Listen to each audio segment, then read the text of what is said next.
Hey there, night owls. Curious how medieval folk survived on bread that doubled as a doorstop and beer that tasted like ditch water? Spoiler, barely. Tonight, we're diving fork first into the grim, gritty, and downright disgusting world of medieval food. Forget fancy banquets and Instagram-worthy feasts. This was a time when the word flavour was considered suspicious, and dinner might bite you back. So, grab a pillow, snuggle in, and get ready to be grateful for modern refrigeration. Because if you think your leftovers are bad, you haven't lived until you've tried pottage that's older than your grandma's dentures. Congratulations, you just arrived the medieval dining hell. A place where bread could double as a building material, vegetables were a sad afterthought, and the only thing more questionable than the water was the cook's personal hygiene. Think of it as the worst pop-up restaurant in history. Minus the pop-up, and plus a healthy dose of plague. Let's get one thing straight. Medieval food was bad. Like, really bad. We're talking about a time when the term fresh meant it hadn't been dead so long it sprouted legs and crawled off the table. And healthy meant it hadn't yet killed the neighbour's dog. Forget your modern complaints about bland oatmeal or soggy sandwiches.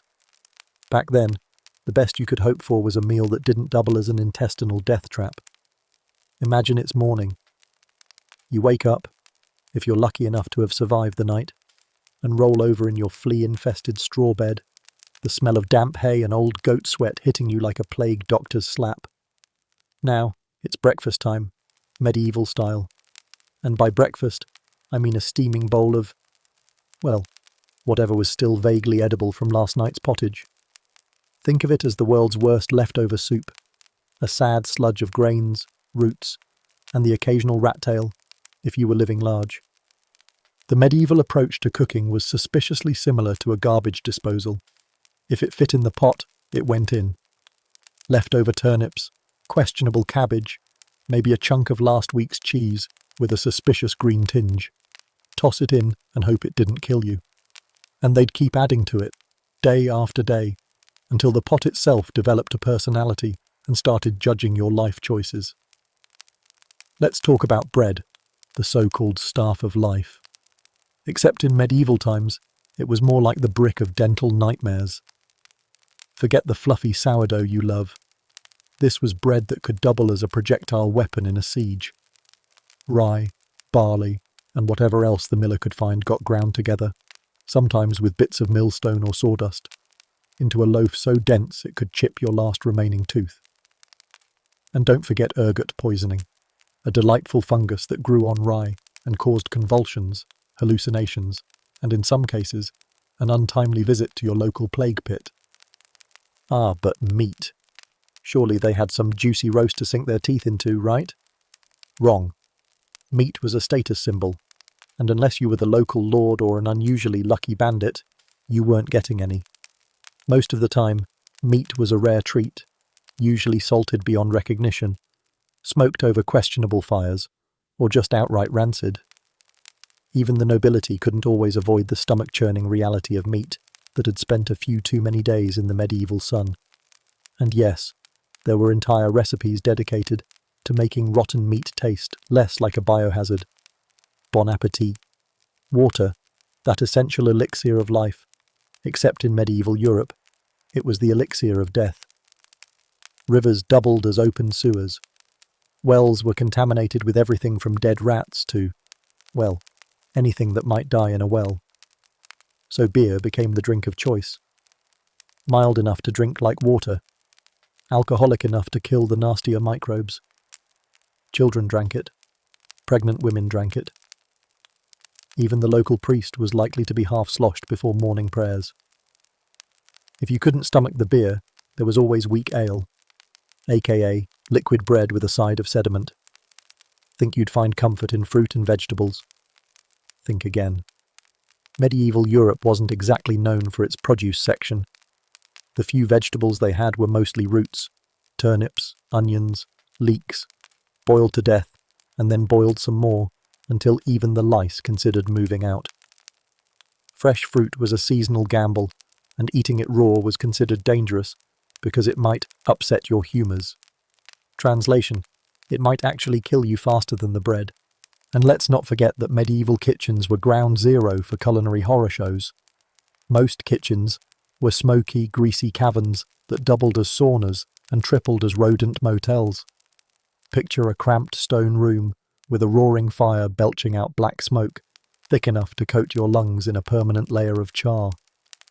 The floors were a sticky mosaic of spilled pottage, unidentifiable lumps, and the occasional chicken that hadn't gotten the memo that it was supposed to be dinner. Rodents?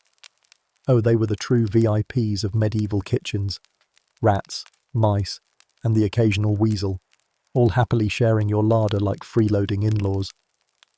If they'd had a talent agent, they'd be starring in a horror movie. But alas, medieval cinema wasn't a thing. Even cats, the medieval version of pest control, couldn't keep up with the never-ending buffet of crumbs, bones, and bits of mouldy bread. And the chef's personal hygiene? Let's just say it was about as reliable as the local priest's vow of chastity, and twice as suspicious. Bathing was a yearly event, if that, and the cook's apron might double as a handkerchief, rag, and, on a particularly festive day, some sort of makeshift fly swatter. Soap? That was a luxury reserved for the nobility's perfumed guest towels. The cook's main job was to avoid accidentally poisoning the entire household, a task at which they sometimes failed so spectacularly that the local graveyard got a sudden influx of business. So when you think of a medieval kitchen, don't picture a gleaming stainless steel setup with a sous chef named Pierre. Picture a smoky lair of half-dead rodents, a perpetually angry cook wielding a knife that might also be a murder weapon, and a cauldron of questionable stew that's one sneeze away from mass hysteria. That's the real flavour of medieval cuisine, equal parts mystery, menace, and mild panic. Oh, and table manners. You might think that at least the dining experience was civilised. Think again. Tables were communal trenches of shared bowls, greasy fingers, and random livestock wandering by to see if there was a spare turnip to steal. Plates were often slices of stale bread, called trenchers, that doubled as a plate and a second course. When you were done, you either ate it or gave it to the poor, who wondered which one was the bigger insult. Let's not sugarcoat it, not that sugar was affordable, unless you were royalty. The medieval dining experience was a desperate attempt to fill your belly with whatever didn't kill you that week. Every meal was a gamble, every bite a potential death sentence, and every stomachache a reminder that your next dinner might be 6 feet under, literally. So, as you tuck yourself in tonight, with your clean sheets, your tap water, and that fancy meal plan you ordered online, remember this. Medieval food was a tragic, flavourless, semi-toxic testament to human endurance. Because if there's one thing the Middle Ages taught us, it's that if the rats don't get you, the bread will. So grab your wooden spoon, hold your nose, and let's dig into this revolting buffet of historical horror. Welcome to medieval dining hell, where the food is questionable, the water is suspicious, and the chef's hygiene is the real star of the show. Bon appetit, my brave, sleep-deprived friends. You're gonna need it. So now that we've set the medieval table with its delightful aromas of sweat, straw, and despair, let's peel back the centuries and see how this culinary catastrophe was born. Hold on to your trencher. Next up, a quick history lesson on why food was so grim, even by medieval standards. Hey, if you survived this journey into the culinary crypt, don't miss out on more. Hit that subscribe button. Alright, so now that your medieval taste buds are thoroughly traumatized, let's take a quick stroll through the flaming culinary dumpster fire that was Europe from roughly 500 to 1500 AD. Buckle up, because it's not just bad. It's a 1,000-year buffet of famine, fungus, and feudal fun that would make a modern health inspector weep into their clipboard. First things first. Feudalism, aka the medieval version of a multi-level marketing scheme, except instead of selling essential oils, you were selling your soul and the last turnip in your field.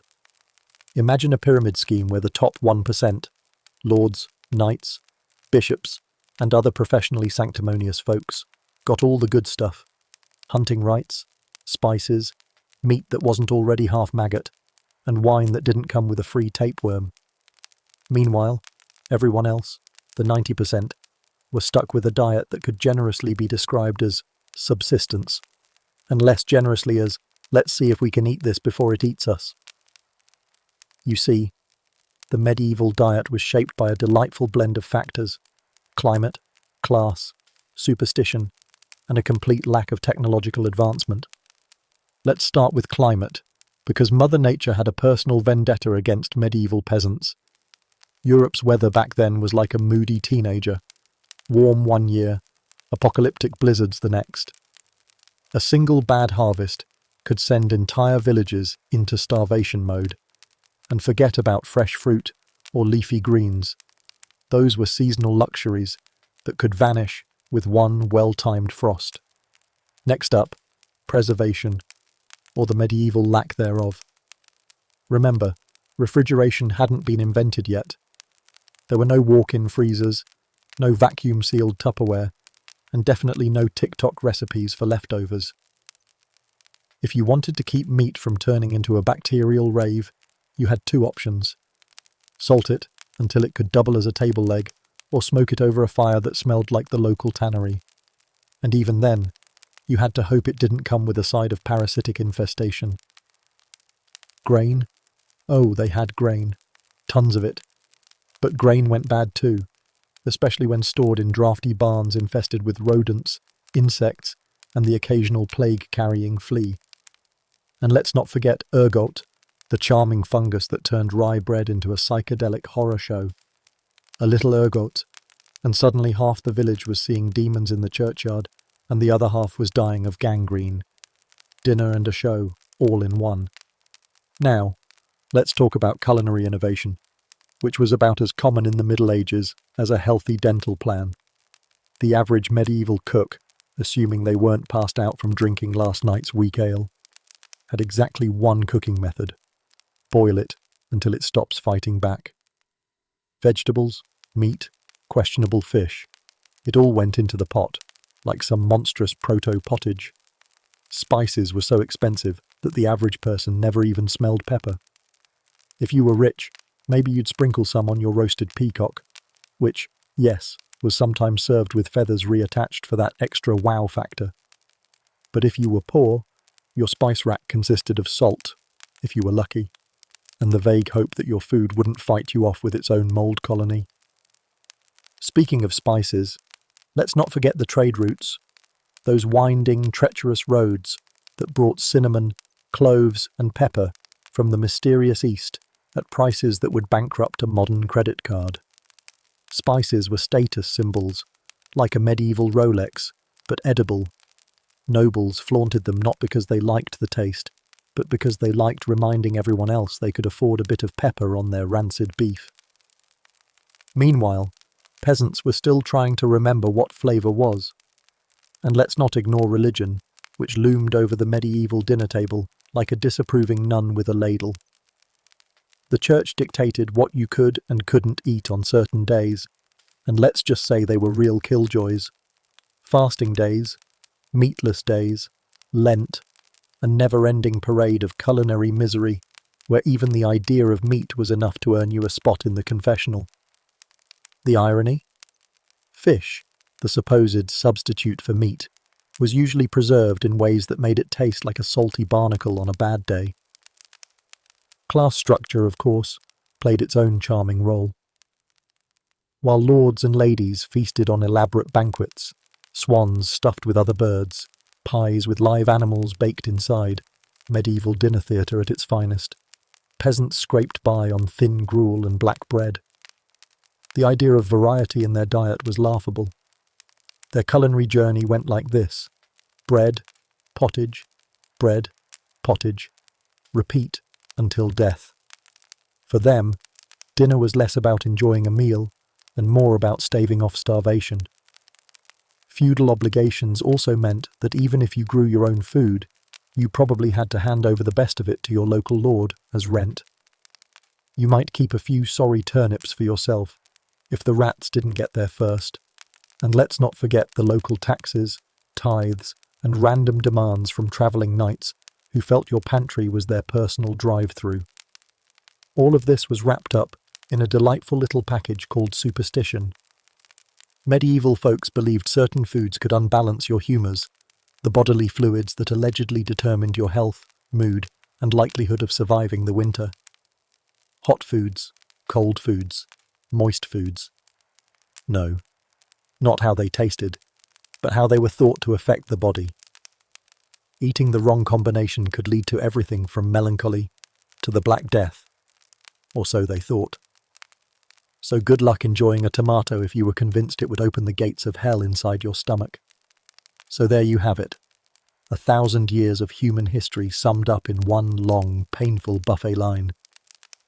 Between climate disasters, feudal oppression, parasitic infestations, and a complete lack of anything that could be considered a culinary breakthrough, medieval food was basically a horror movie with a side of leeches. Tonight, as you lounge on your memory foam mattress with your overpriced latte and consider the tragedy of soggy French fries, remember that once upon a time, your ancestors were praying that their dinner wouldn't kill them. And let's be honest, sometimes it did. So let's raise a glass of parasite-free water, no less, to the survivors of the medieval dinner table, those brave souls who looked at a bowl of grey porridge and thought, yeah, this is the best I can do. Because if that's not a triumph of human spirit, I don't know what is. Welcome to the grim history of bad taste. All right, so we've trudged through centuries of famine, feudalism, and the occasional bout of Black Death to understand why medieval food was a losing battle. Now let's focus on the foundation of every meal, every social class, and every toothache: bread. Get ready to chew your way into dental disaster with the brick that broke your teeth. All right, let's talk about bread, the so-called staff of life, the foodstuff that supposedly sustained entire medieval populations through famine, war, and questionable hygiene. Except, in the Middle Ages, bread wasn't so much the staff of life as it was the brick of dental destruction. Forget that warm, crusty sourdough you love to Instagram. Medieval bread was a medieval health hazard, a loaf-shaped liability that could double as a doorstop, a makeshift weapon, or, in a pinch, an effective method of crowd control. Imagine waking up in your flea-infested straw bed, the smell of last night's pottage still lingering like a bad decision, and the highlight of your breakfast is a chunk of bread that could outlast the Black Death. Medieval bread wasn't about taste, it was about survival. It filled your stomach and maybe knocked out a tooth or two along the way. It wasn't there to delight the senses. First off, let's talk ingredients. Medieval bakers had two main goals: don't starve and don't get lynched by angry villagers when you ran out of bread. Wheat, that golden grain of modern baking dreams, was a luxury. Most bread was made from barley, rye, or whatever grain was least likely to be stolen by the local rats. And because medieval farming was a test of human patience, and usually a losing one, grain quality varied wildly. If the harvest was good, you might get a loaf that was only slightly gritty. If the harvest was bad, well, congratulations, you were now the proud owner of a loaf that had more rocks than a small quarry. And let's talk about those rocks. Medieval milling wasn't exactly state-of-the-art. Millstones were often made of local stone, and they shed grit into the flour like a generous, uninvited dinner guest. Every time you bit into your bread, it was like playing medieval Russian roulette with your molars. Dental care was non-existent, so if you cracked a tooth, you were just signing up for a one-way ticket to the local graveyard. But hey, bread was bread, right? Wrong. The type of bread you got was determined by your social class, naturally, because even in death and dental pain, medieval Europe couldn't pass up an opportunity for inequality. The nobility had access to the finest white bread, made from refined wheat flour that was sifted and bolted until it practically glowed with privilege. The clergy got the next best thing: fine manchette loaves with at least a passing resemblance to modern bread. The peasants? They got black bread, a gritty, dense horror show made from barley, rye, or oats. sometimes all three, plus whatever else could bulk it out. Pea flour, acorns, ground up twigs, sawdust. Yes, sawdust. If it could hold its shape, it could be bread. What of ergots? Oh, ergot, the psychedelic fungus that loved to make itself right at home on rye crops.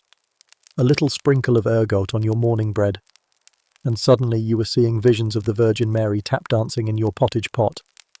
Ergot poisoning, or St. Anthony's fire, was no joke. It caused hallucinations, convulsions, gangrene, and even death. One minute you're eating your breakfast, the next you're watching your neighbour's foot turn black and fall off. Bon appetit. But even if you dodged the fungal bullet, bread was still an exercise in dental masochism.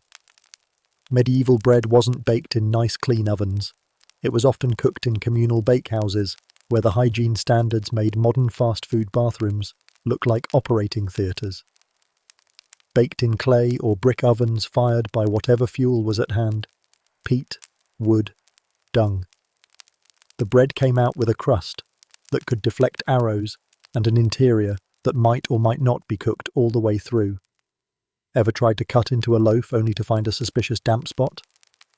Medieval bread had those in spades. And don't get me started on trenchers. These were the edible plates of the Middle Ages, thick slabs of bread used as makeshift serving dishes for stews and meats. After soaking up all the juices, and a good portion of medieval table dirt, the trencher was either eaten, if you were desperate, or thrown to the poor, if you were slightly less desperate. Congratulations, you just inherited the noble's leftover plate, complete with mystery drippings and whatever fell off the table. Bon appetit, peasant. Storage was another problem. Bread didn't last long, unless you were talking about the stuff so dry it could substitute for roof shingles. If the bread was fresh, it was probably mouldy by dinner. If it was dry, it was a medieval chew toy. The solution? Soak it in weak ale or pottage to soften it up, a culinary technique also known as don't break your teeth on the first bite. Now, in case you're wondering why no one just made better bread, let's talk about resources. Wheat, as I mentioned, was expensive. Growing it took time, luck, and the approval of about 12 different feudal lords, each of whom wanted a cut of your harvest. Even if you managed to grow enough wheat, you'd still have to grind it at the local mill, which usually belonged to the same lord and charged a fee that made modern banking fees look like charity. Oh, and the miller was notoriously known for skimming a bit off the top, a medieval tradition of petty theft that everyone just accepted because, well, what were you going to do? Starve? So bread became both a symbol of survival and a grim reminder of how close you always were to starvation. Every crumb was precious. Wasting bread was considered a sin, literally. It was seen as a slight against God's generosity, even if that generosity had the texture of sandpaper and the taste of old boots. But bread wasn't just physical sustenance. It was social currency. Breaking bread with someone was a sign of peace, community, and the occasional outbreak of medieval food poisoning. Lords used bread to show off their wealth, fine white loaves piled high at banquets to dazzle guests who would never taste such luxury again. Meanwhile, peasants baked their daily rations in communal ovens, swapping gossip and hoping no one stole their loaves while they cooled. So next time you bite into your artisanal sourdough or complain about a slightly stale bagel, remember this. In the Middle Ages, bread was both a meal and a dental hazard. It was a weapon, a plate, a symbol of survival, and a potential source of psychedelic hallucinations, all rolled into one gritty, jaw-breaking package. Welcome to the wonderful world of medieval bread, the brick that broke your teeth and your spirit, one crusty bite at a time. So, after biting into bread that could double as a building material, you're wondering what came next in this culinary house of horrors. Enter pottage, the one pot wonder that never quit. Grab a spoon, because this chapter's got more lumps than a night's bruises.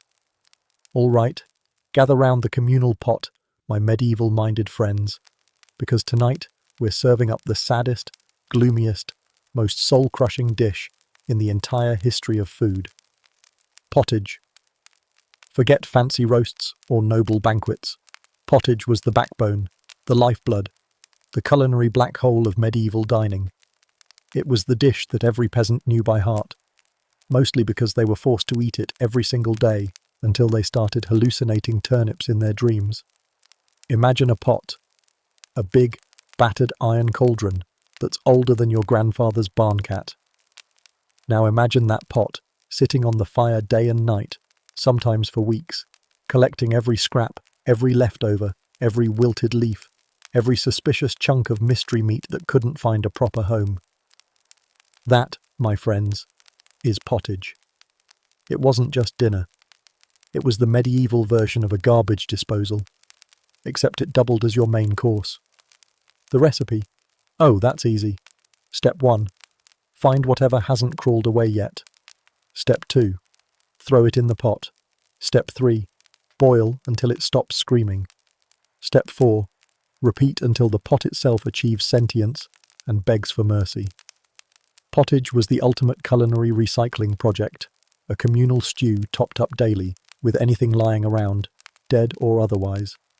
No one dared ask how old the base was. It was probably older than most of the family. Let's talk about ingredients. The backbone of any good pottage was grain, usually barley or oats, boiled into submission until it resembled a kind of gluey swamp. Then you added vegetables, or at least the sad, shriveled remains of what might once have been a vegetable. Turnips, onions, leeks, anything that hadn't been stolen by the local goat or rotted beyond recognition. If you were lucky, maybe a bean or two floated to the surface, like a tragic surprise party. And meat? Oh, meat was the stuff of legends. If you happened to catch a rabbit, or if one wandered too close to your stew pot and had an unfortunate accident, congratulations, you had protein. At least until the neighbours smelled it and arrived with pitchforks. More often than not, meat was a luxury reserved for feast days, weddings, or the occasional festival that ended in a suspiciously missing goose. For the rest of the time, your pottage was strictly vegetarian, though not by choice. And let's not forget the bones, because in the Middle Ages, waste not, want not. After the Lord had gnawed every last scrap off his roast, the bones might trickle down to the peasants, who'd toss them into the pottage to coax out every last miserable drop of flavour. This was less about culinary delight and more about survival, with a hint of desperation. And after days of boiling, those bones might start to disintegrate, adding an extra dash of mystery to every bite. The real star of pottage, though, was time.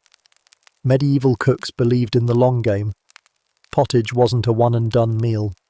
Oh no, it was a perpetual stew, a never-ending cycle of scraping the pot, adding new stuff, boiling it again, and serving it to anyone who dared. Some pots went on for weeks, months even, each day's meal a remix of last week's leftovers. If you think that sounds horrifying, congratulations, you're correct. Medieval food safety was about as advanced as their dental care, which is to say, not at all. Now, let's talk flavour. Actually, let's talk about the complete and utter absence of flavour. Medieval pottage was a lesson in culinary humility. Spices. Those were for the rich, the powerful, and anyone not living on turnip stew. For peasants, the closest thing to seasoning was salt, if they could afford it, or maybe a dash of hope.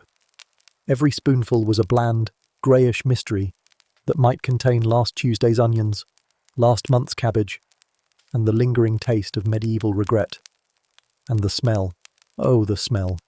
Imagine a pot that's been simmering for weeks, with various bits of meat, vegetables, and questionable fluids added on a daily basis. Then imagine that pot sitting in a smoky, flea-ridden hut, next to the pigsty, under a roof that leaks suspiciously brown rainwater. That was your dinner's aroma. A rich bouquet of decay, sweat, and maybe a hint of goat. Even the local rats probably considered moving out. Hygiene? Forget about it. The pot was rarely cleaned. Why bother when you'd just fill it up again tomorrow? Scrubbing the pot might remove that seasoned layer of flavour, also known as caked-on grease and residue from last winter's stew. Besides, soap was a luxury item, and time spent cleaning was time you weren't spending not dying of hunger. So the pot stayed encrusted, each meal building on the culinary legacy of the one before, like a tragic, edible family tree. And let's talk serving style. No fancy ladles or individual bowls here. You'd gather around the pot, family, neighbours, maybe a random wandering minstrel, and scoop out whatever didn't fight back.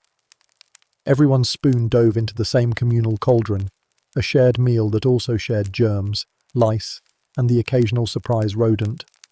If you were lucky, you might get a chunk of carrot or a bit of soggy barley.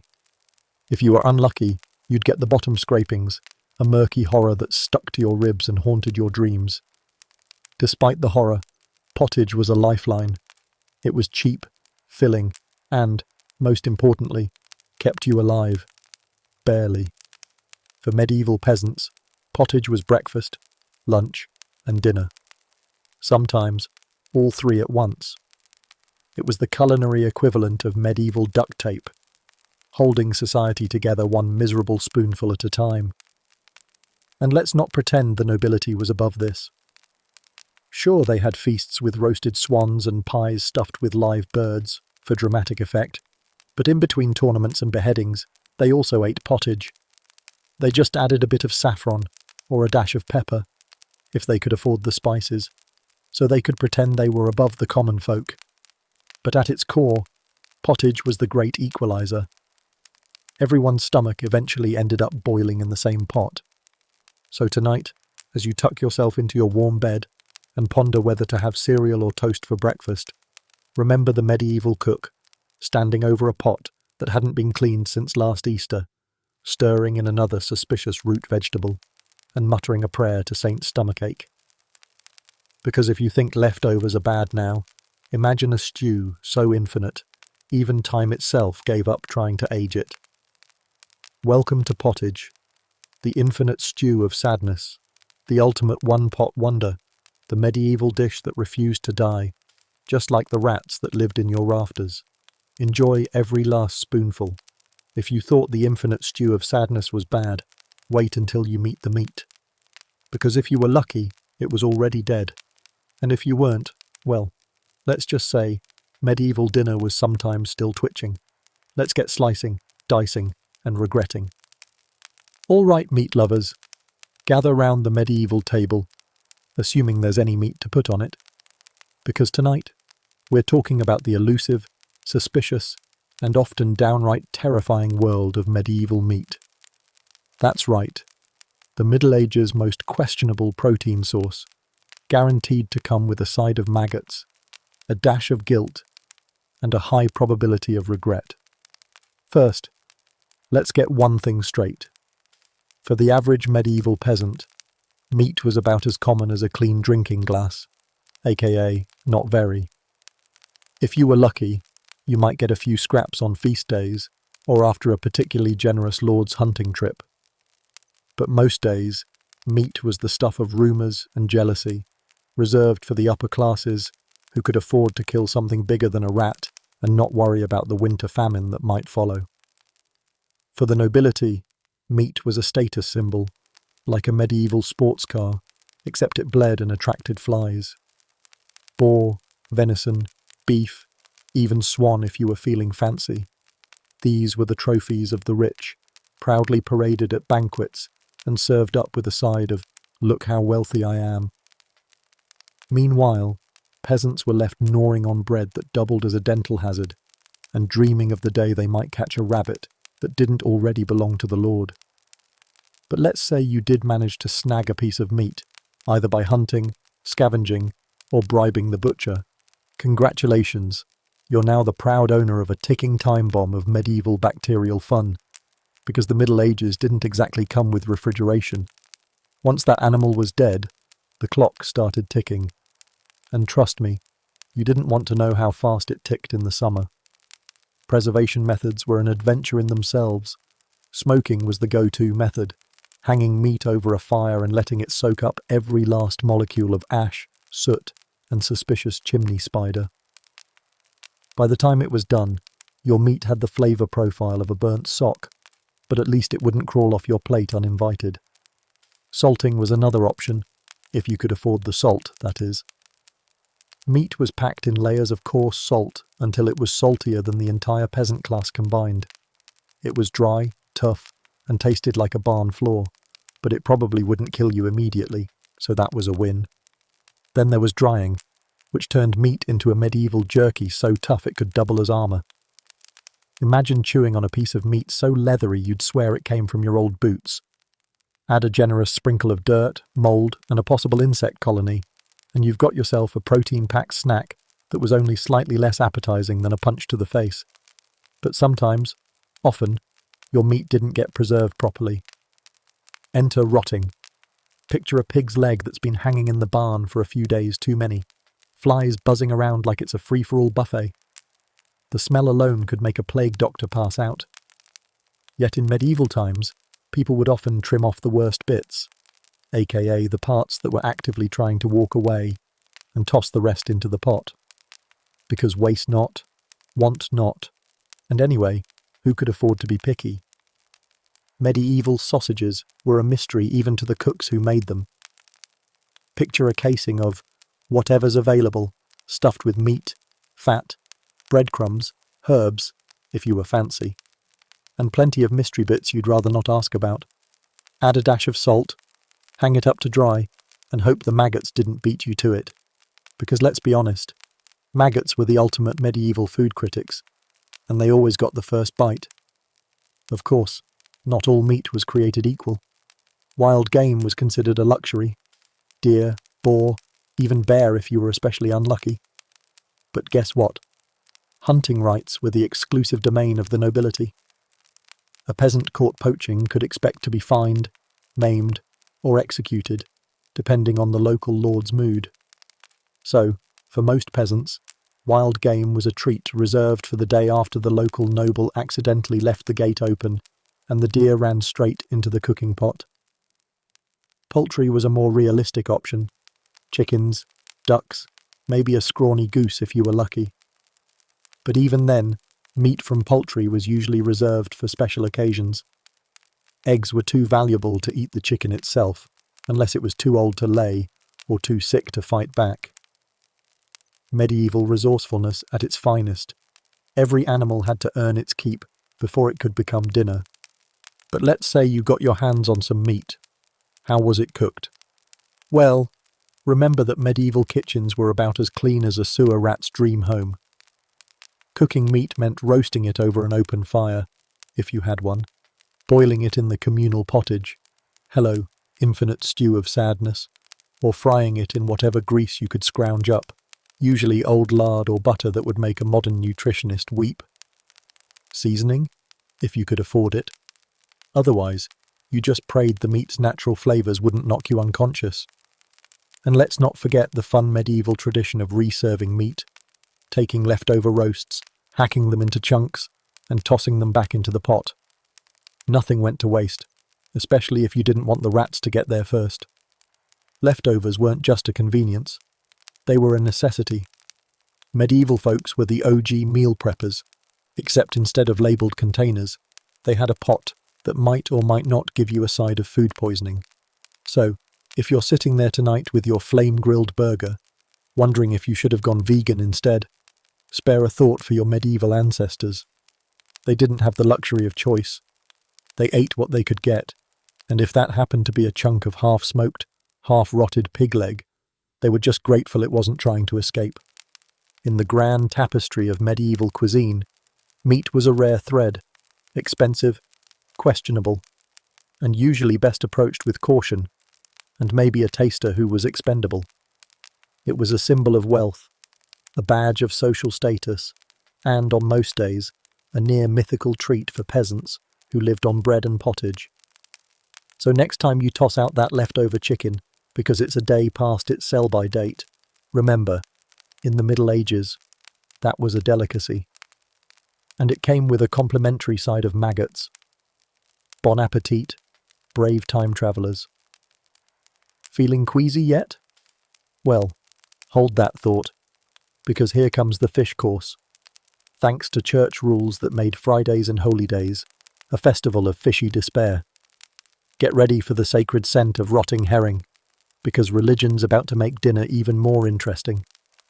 All right, gather around ye devout gluttons, because tonight we're serving up a medieval feast of religious restrictions, questionable fish, and enough pious guilt to make a modern dietitian break down in tears.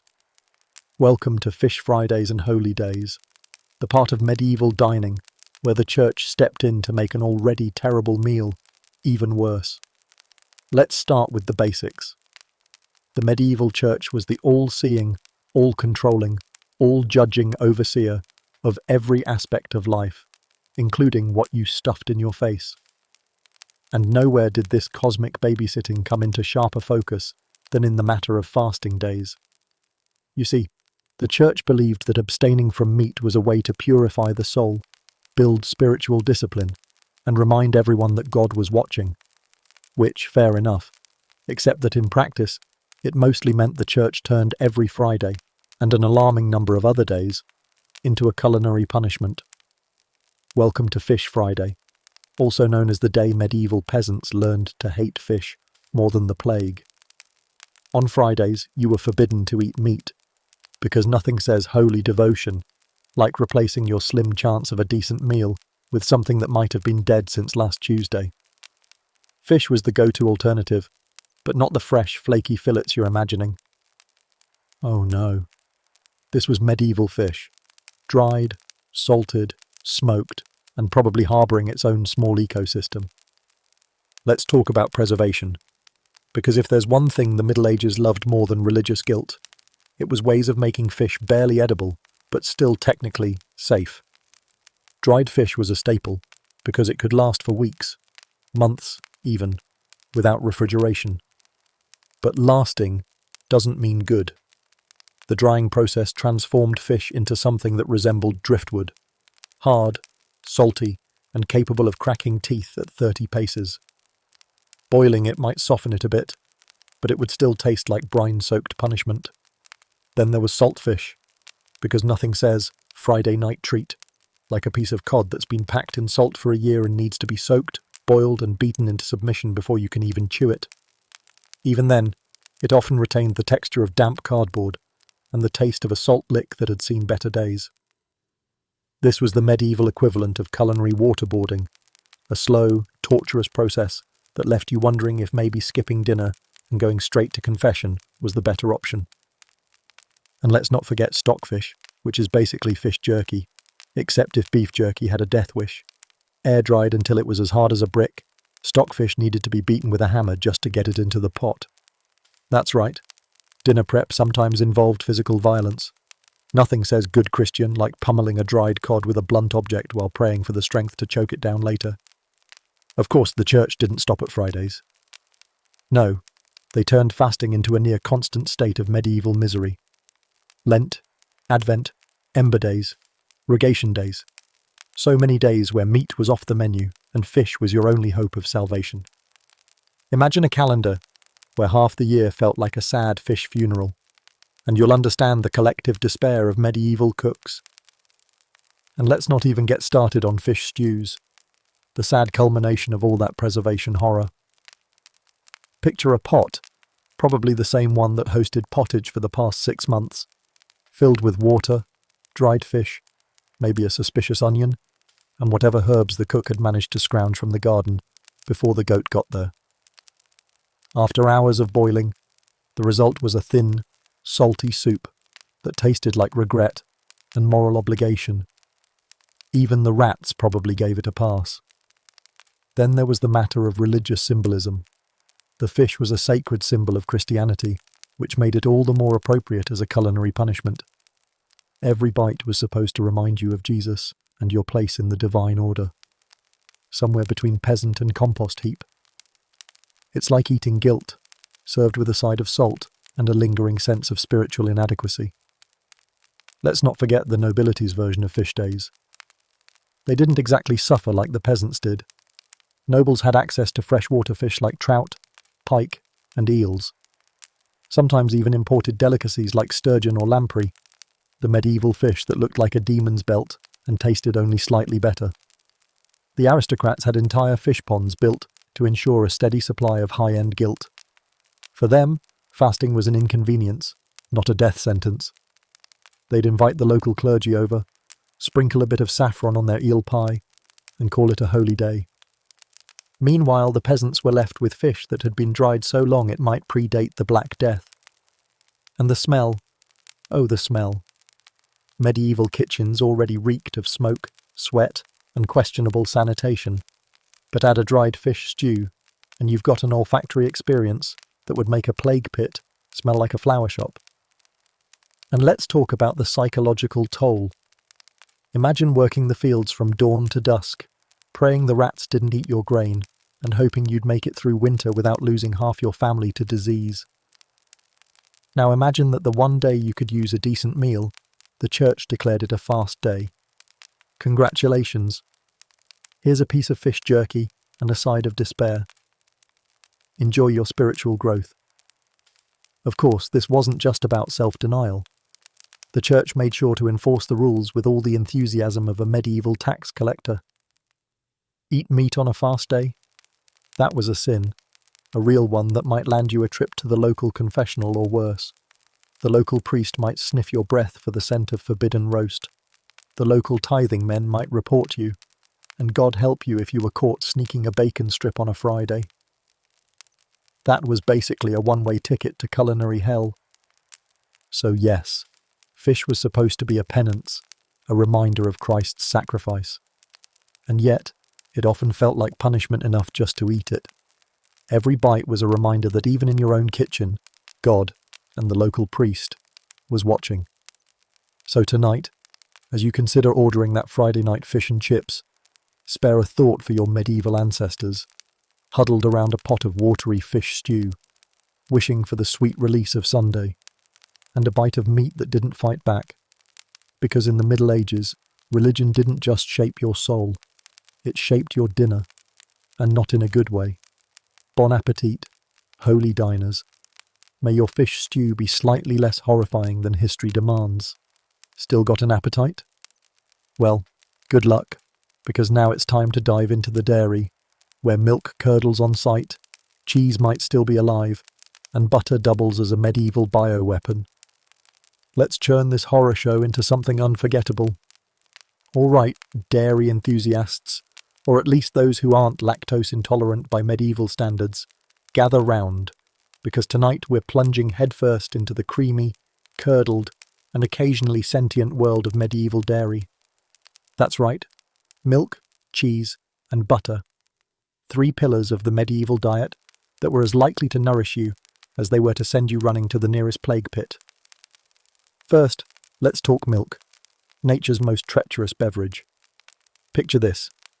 A medieval cow, probably half-starved and slightly offended that you're even looking at her, is milked at dawn, in a shed that's home to half the local rat population and an entire ecosystem of flies. That milk, warm and suspiciously foamy, is then carried, open container, obviously, back to the house. And because refrigeration is about 7 centuries away from existing, you have approximately 15 minutes before that milk decides to rebel against the laws of physics and transform itself into a bubbling pot of doom. Fresh milk in the Middle Ages was like a medieval game of Russian roulette. You'd pour yourself a cup and hope that it didn't taste like it had been filtered through the local tannery. If you were lucky, it was just warm and a little bit sour. If you were unlucky, it was halfway to cheese, and possibly trying to eat you from the inside out. Let's not forget the flies. Always the flies. Open buckets of milk in a medieval kitchen were a 5-star buffet for every winged insect in a 10-mile radius. So what did medieval people do to avoid immediate gastrointestinal meltdown? They turned to cheese, a word that should probably come with a warning label. Medieval cheese was less of a culinary delight and more of a science experiment gone wrong. Hard cheeses, aged and salty, were probably the safest bet. They'd been dried, salted, and aged so long they could double as medieval self-defense weapons.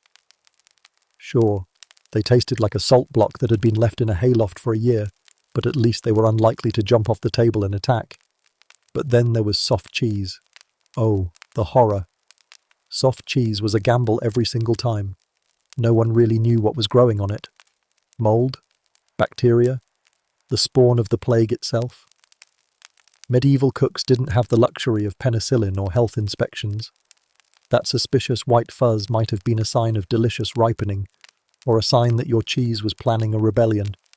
Some recipes even called for adding herbs or ashes, not so much for flavour, as for disguising the grey-green bloom that had already started forming. Let's not forget that cheese wasn't just food. It was a way to make milk last longer. Without refrigeration, milk would spoil faster than a medieval marriage, so people turned it into cheese as a desperate attempt at preservation. Except that cheese itself had no guarantees. Some batches turned out fine, hard and tangy, and vaguely edible. Others turned into a living ecosystem of mold and bacterial horror that could probably file taxes as a dependent. And let's talk about butter, the great medieval condiment, and also, at times, a potential biological weapon. Butter was made by churning cream until it separated into a solid mass, ideally while shooing away flies and hoping no one sneezed into the churn. Fresh butter could be delicious, rich, creamy, a genuine treat on a slab of black bread. But the minute it sat too long in the warm, unwashed medieval air, it transformed into a sour, smelly blob that could double as a foot fungus farm. Medieval butter was not so much a spread as it was a dare. Storage was, unsurprisingly, a nightmare. Butter was sometimes salted to make it last longer, at least in theory. In practice, salt just added another layer of disappointment to the rapidly souring mass. And let's not forget that most butter was stored in wooden containers that were rarely, if ever, cleaned properly. Imagine opening your butter crock to find a thriving colony of mystery mold. That's right, medieval butter, bringing biodiversity to your bread since 1066. Of course, not everyone had equal access to dairy. The nobility could afford the best: fresh milk straight from pampered cows, cheese aged in clean cellars, butter made by servants who at least washed their hands occasionally. Peasants, on the other hand, had to make do with whatever their single scraggly cow could produce. And if that cow got sick, which happened a lot, or was stolen by the local warlord, also happened a lot, guess what? No milk, no cheese, no butter, just tears and another helping of sadness stew. Even when milk was available, there were other risks. Cows, goats, and sheep weren't exactly disease-free. Brucellosis, tuberculosis, and a delightful array of parasites were all part of the medieval dairy package. Drinking milk raw meant playing roulette with your immune system. It might nourish you, or it might make your intestines file for divorce. And let's not forget the occasional surprise from the cow herself: mastitis, infected udders, and other fun surprises that could turn your morning milk into a chunky horror show. And then there's the seasonal problem. Dairy production was highly seasonal. Spring and summer brought fresh milk aplenty, just in time for it to spoil faster than your last relationship. Winter? Good luck. The cows weren't producing, and any butter or cheese you had stockpiled was probably crawling with more wildlife than a royal hunting party. The church, of course, got in on the dairy drama too. On fasting days, you weren't supposed to eat animal fats, including butter. But let's be real. People bent the rules like medieval pretzels. Some monasteries even invented special butter allowances, for a price, so that wealthier folks could keep slathering their bread in semi-rancid glory without feeling too guilty about it. For peasants, sorry, no butter. Enjoy your dry bread and existential dread. So next time you spread that perfectly chilled, pasteurized butter on your artisan toast, give a silent nod to your medieval ancestors. They didn't have the luxury of sell-by dates, pasteurization, or even the concept of hygiene. Every bite of cheese was a game of chance, every sip of milk was a leap of faith, and every pat of butter was a question mark with legs. Welcome to the roll of the dice that was medieval dairy, a daily gamble that kept your taste buds terrified and your bowels guessing. May your cheese stay blessedly lifeless and your milk remain uncurdled, at least until you finish breakfast. Think you've survived dairy? Well, buckle up, because now we're heading into the garden of seasonal sadness, where root vegetables taste like dirt and scurvy waits around every corner. Let's pluck some tragic produce, shall we? All right, fellow gourmands of the gloom, gather round the half-rotted table, because tonight we're going to peel back the grimy curtain on the sad, suspicious, and occasionally lethal world of medieval fruits and vegetables. That's right, the same sad root crops, the suspicious greens, and the occasional plague-bearing berries that made every meal a gamble between scurvy and dysentery. Welcome to seasonal sadness, where even the carrots wanted to give up. Let's start with the basics. The medieval diet was ruled by the rhythms of the seasons, meaning that for most of the year, you ate what you could store, what hadn't rotted yet, or what you could scrounge from the forest floor before the pigs got there. Forget the gleaming produce aisles at your local supermarket. For medieval peasants, the vegetable section was a withered collection of lumps that looked like a punishment from God himself. The backbone of the medieval vegetable diet was the humble root vegetable, and I use the term humble loosely. Think turnips, parsnips, onions, leeks, and maybe the occasional carrot. If you were lucky enough to have a carrot that hadn't been gnawed on by every rat in the neighbourhood. These roots weren't the sweet, juicy, vitamin-packed delicacies you're picturing. They were knobbly, dirt-caked, and more likely to taste like the soil they'd been yanked from than anything you'd willingly put in your mouth. And let's talk about flavour, if we can call it that. Medieval cooking wasn't exactly the birthplace of farm-to-table freshness. The goal was survival, not culinary delight. Vegetables were boiled again, and then boiled some more until they collapsed into a sad, greyish mass of nutritional despair. The end result was something that could politely be described as a medieval baby food, except with more lumps and less charm. Now let's move on to leafy greens, a category so thrilling it might just put you to sleep faster than the average medieval sermon. Cabbage was a staple, tough, fibrous, and capable of causing enough gas to launch a peasant into orbit. Kale existed too, though it hadn't yet been discovered by modern hipsters looking for Instagram likes. Spinach occasionally made an appearance, but only when the local goats decided to leave some behind. Greens were considered a treat in the spring and summer, but in winter they were a distant, bitter memory. As for fruit, that was another tragic tale. Fresh fruit was strictly seasonal, available only during the fleeting weeks when it ripened, assuming the birds didn't get there first. Apples, pears, cherries, and plums made occasional cameos in the peasant diet, but more often than not, these were worm-riddled lumps of disappointment. Preservation methods were limited. Drying fruit was an option, though the resulting product was often as tough as medieval leather boots. And let's not even get started on berries. Sure, they looked tempting, bright red and delicious, but they also came with a side of medieval gambling. Some were edible, some were slightly poisonous, and some were a one-way ticket to your own personal funeral. Every berry was a roll of the dice, and unless your grandmother had taught you which ones wouldn't kill you, your breakfast could become a cautionary tale in the local parish records. But the real problem, the problem that made every meal an exercise in survival, was vitamin C. That magical nutrient that keeps scurvy at bay. Yeah, good luck finding that in a medieval diet dominated by pottage and turnips. Citrus fruits were an exotic luxury, imported at great cost, and usually reserved for the upper classes who could afford to not die of scurvy. For the average peasant, the best hope was a bit of cabbage, or maybe a lucky handful of berries, assuming the plague hadn't gotten to them first. And speaking of plague, let's talk about hygiene, or the lack thereof. Vegetables came straight from the field, often fertilized with whatever the farmer had on hand, and went straight into the pot with all the dirt, bugs, and other questionable substances attached. Washing vegetables?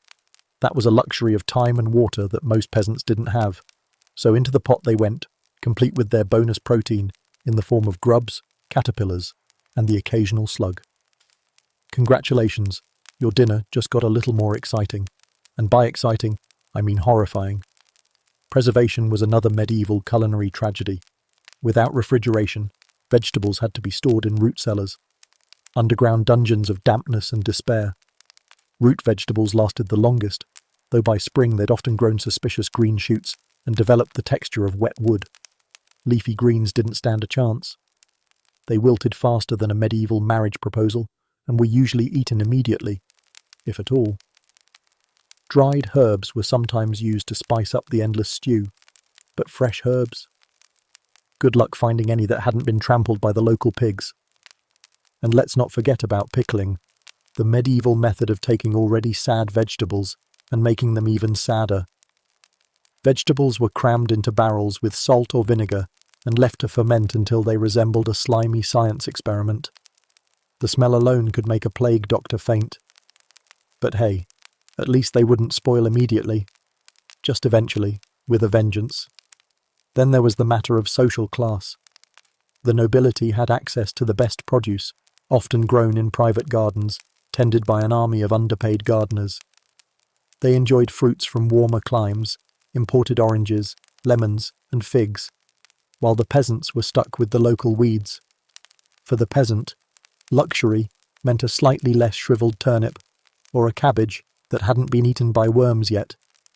Even then, the lord might show up and demand it as part of his feudal rights. Nothing says, "Dinner's ready," like a noble taking the best of the harvest while you weep into your pot of disappointment.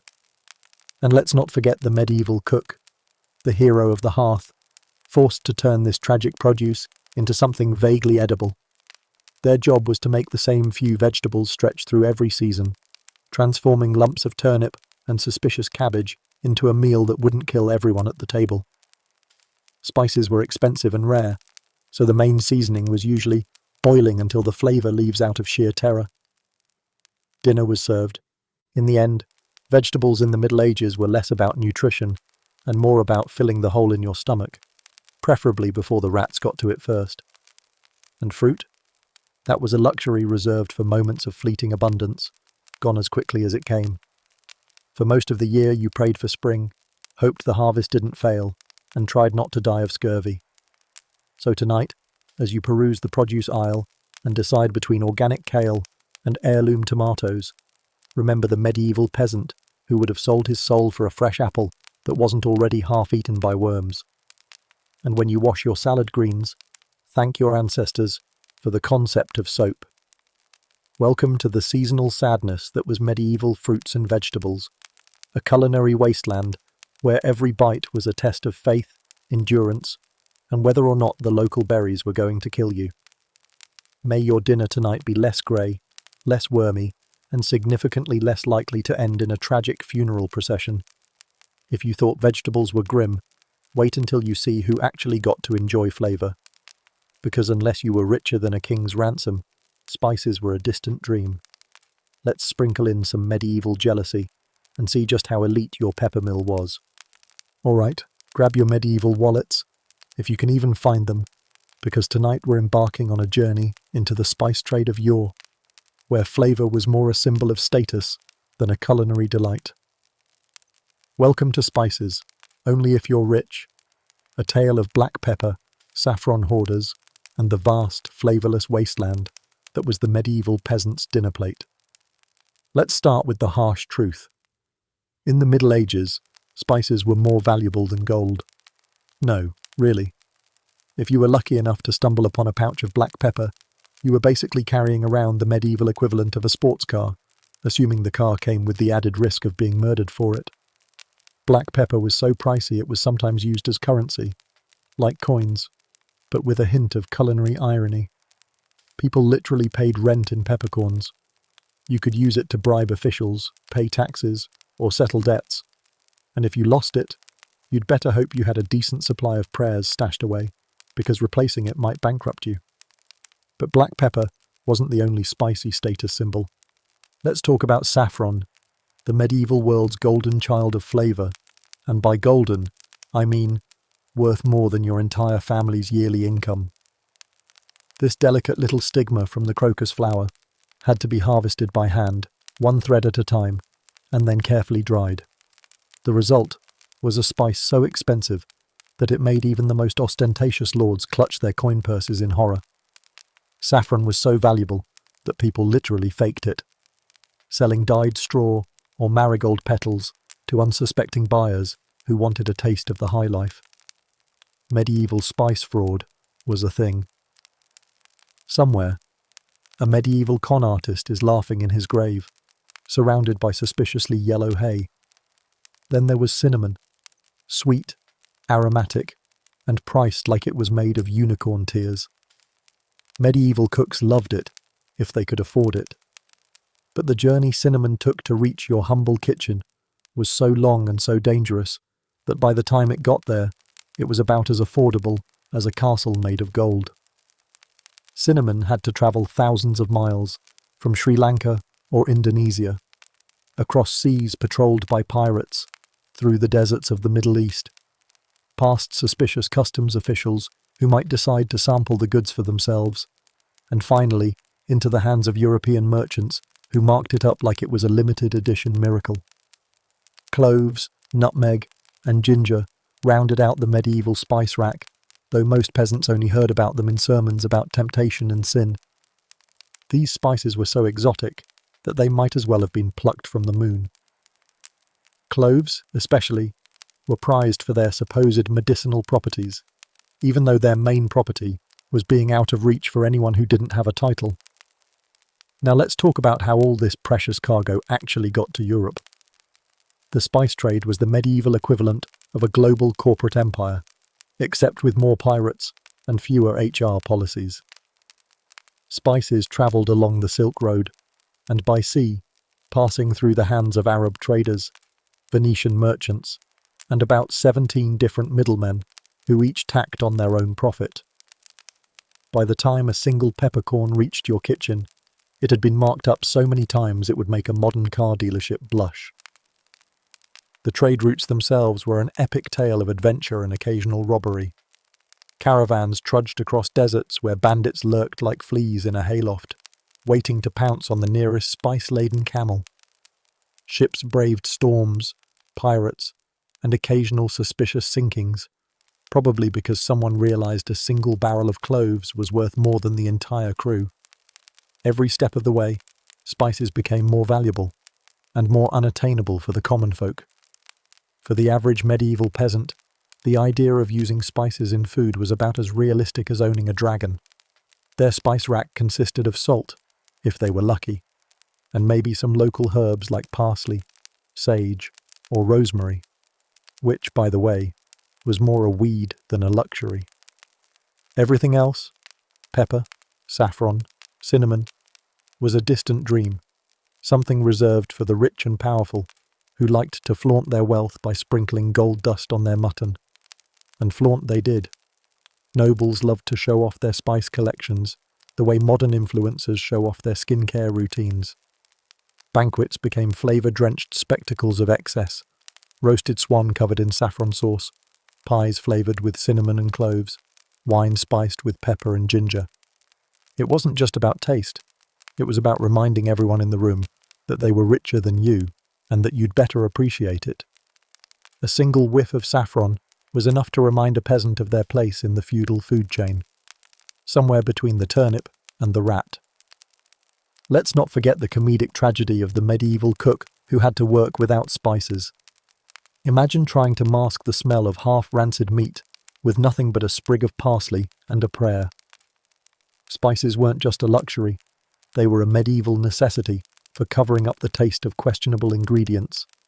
Without them, you were stuck with the true flavour of the Middle Ages: sweat, dirt, and a generous helping of desperation. Even when spices did make it to the lower classes, usually through leftovers or hand-me-downs, the amounts were so tiny that they barely made a dent in the culinary horror show that was medieval stew. A single peppercorn might be stretched across several meals, dropped into the pot like a wish for better times.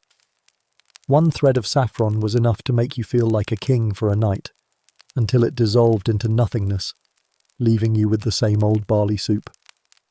And let's talk about the church. because no medieval tale is complete without a healthy dose of religious guilt. Spices were sometimes considered a temptation, a luxury that distracted from the spiritual purity of bland, penance-inducing pottage. Monks debated whether cinnamon in your porridge counted as a mortal sin, or just a venial one. Meanwhile, bishops and cardinals were busy hoarding enough saffron to bathe in, because nothing says holiness like a gold-plated dinner plate. So next time you sprinkle a little black pepper on your eggs, take a moment to appreciate that you're living in a world where that humble spice is no longer guarded like the crown jewels. When you toss a stick of cinnamon into your mulled wine, remember that a medieval cook would have sold their soul, and probably half the local village, for a whiff of that sweet aromatic luxury. Welcome to the spicy tragedy of the medieval kitchen, a place where pepper was more valuable than gold. Saffron hoarders ruled the culinary world, and the average peasant's dinner tasted like boiled sadness. May your modern spice rack never fail you, and may you always have enough black pepper to pay the rent.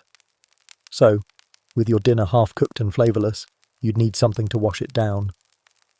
Unfortunately, medieval hydration was a game of liquid roulette, where even water was out to get you. Raise your mug of suspicious ale, because it's time for the dark art of medieval drinks.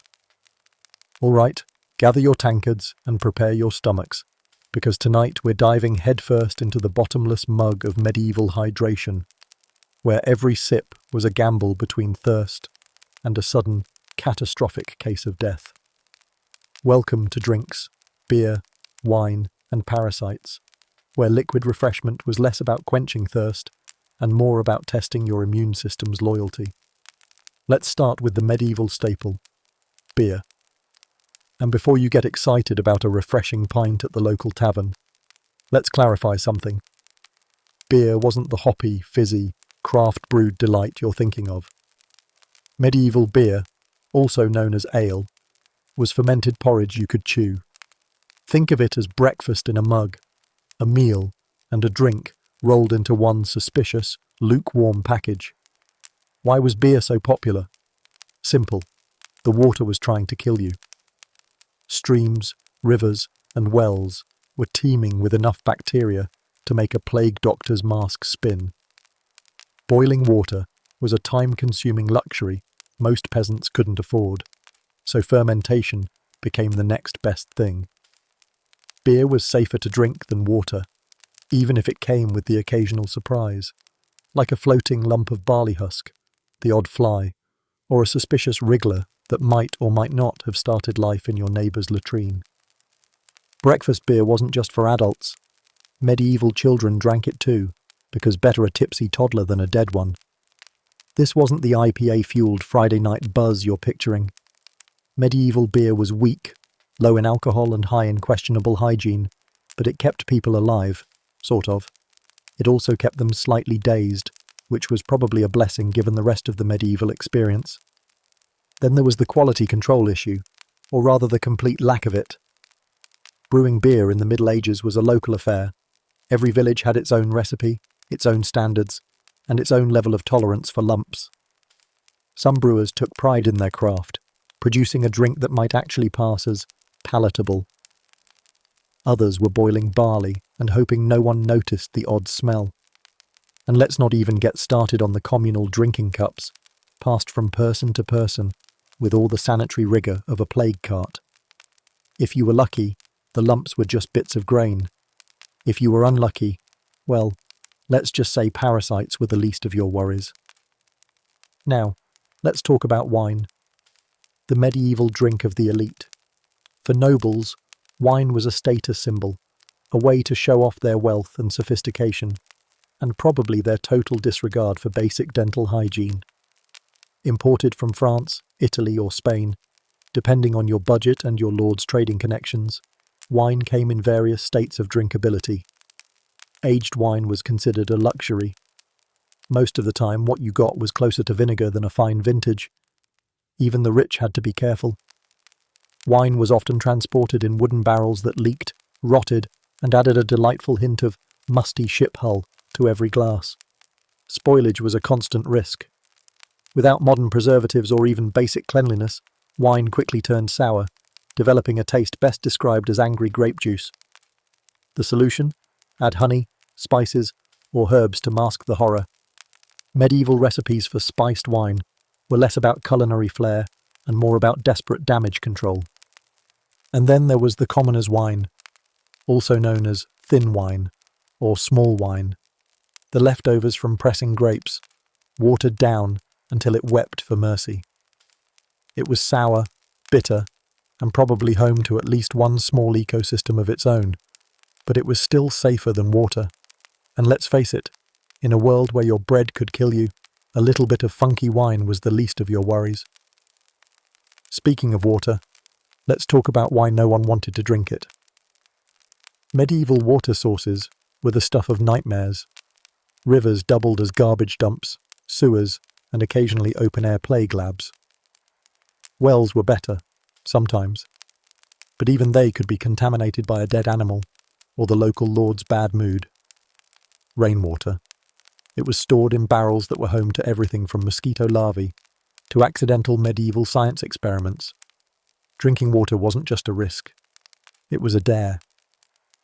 You might get lucky and find a clean source, but more often than not, you'd end up with a bonus serving of parasites, bacteria, or the early symptoms of a gastrointestinal adventure. Medieval villagers developed stomachs of steel, or died trying.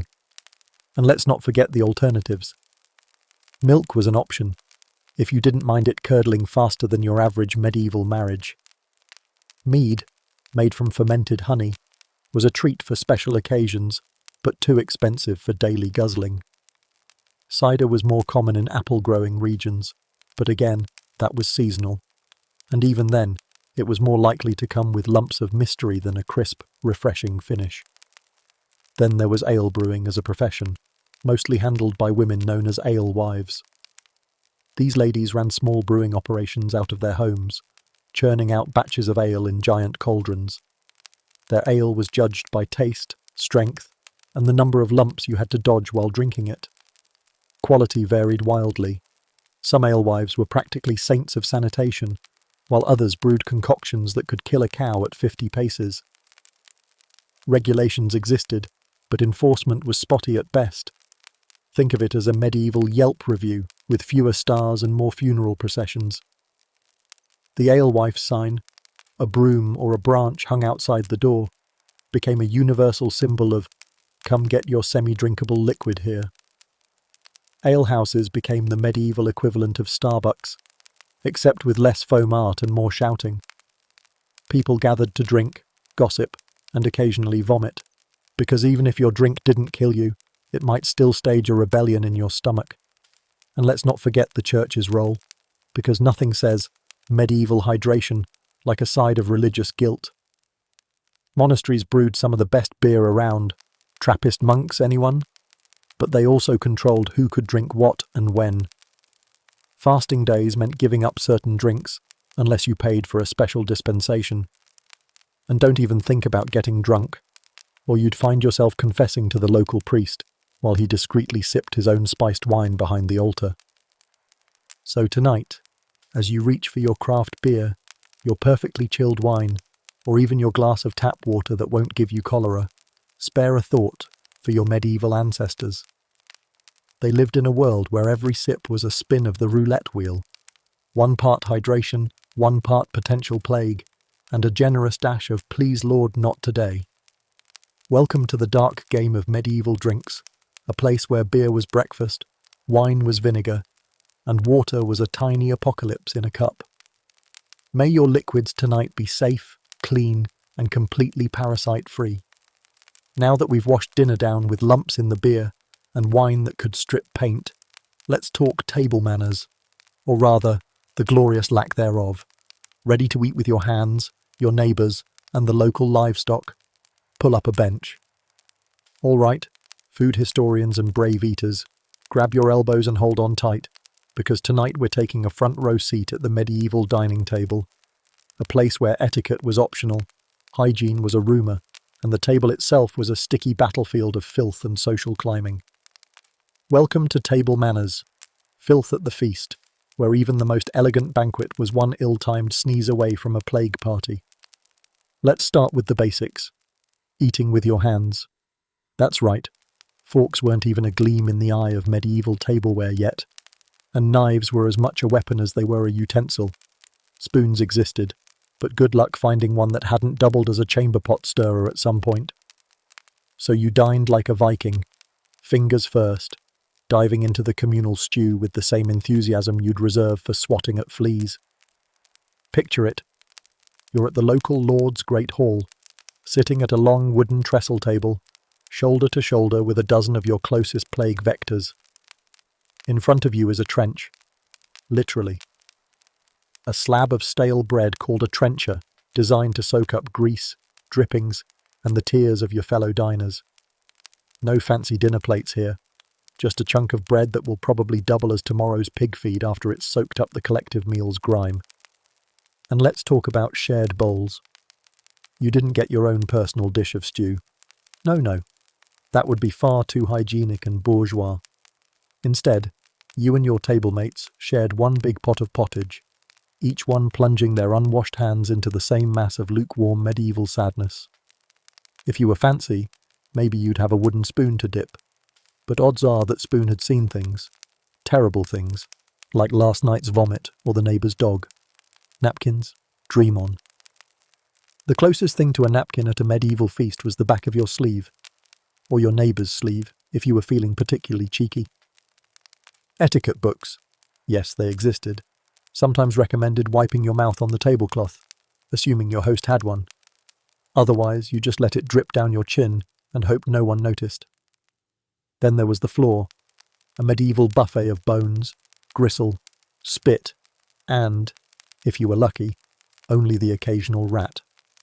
Dropped something? No problem. The dogs would get it. That's right, dogs under the table were the medieval version of a Roomba, cleaning up the scraps you and your fellow diners discarded. The floor wasn't so much a surface as it was a living compost heap of bones, grease, and broken dreams. Etiquette, such as it was, came from a handful of painfully optimistic manuals written by clerics and court busybodies who clearly had never eaten with actual humans. These guides recommended delightful things like, do not blow your nose into the tablecloth, do not scratch your armpits during dinner, and avoid spitting on your neighbour's plate. All noble goals, none of which were ever followed. Ever.